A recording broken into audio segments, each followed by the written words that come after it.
Nah ia sampajat tarawih memberikan makna istirahat.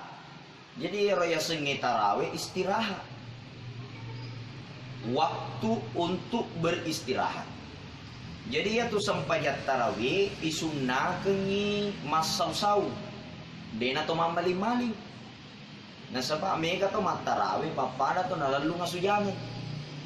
Jadi ia sengi tarawih istirahat masau-sau, sehingga ada ulama mengatakan ye kopura ki masum payat tarawih 2 rakaat 2 rakaat 2 rakaat atau 4 rakaat 4 rakaat, boleh istirahat dulu baru kita ambil lagi berdiri mengambil 2 rakaat. Selesai 2 rakaat berdiri lagi kita ambil 2 rakaat dengan cara istirahat ki dulu naik apa ki tetong. Itulah yang disebut dengan tarawih.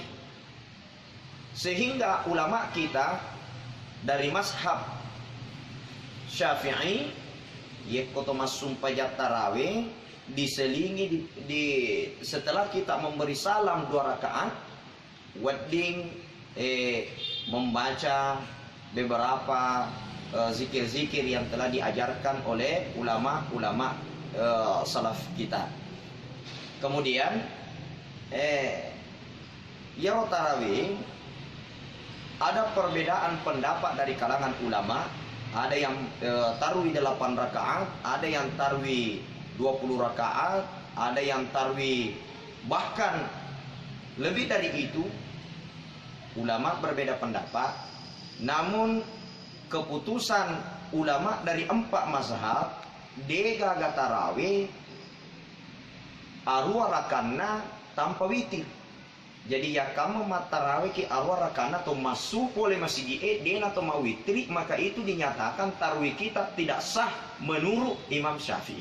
Jadi ia tarawih 8 rakaat boleh, tapi harus disertai dengan salat witir dengan dalil dengan kana tarawih nabita arwa rakana tanpa disertai dengan salat witir 3 rakaat.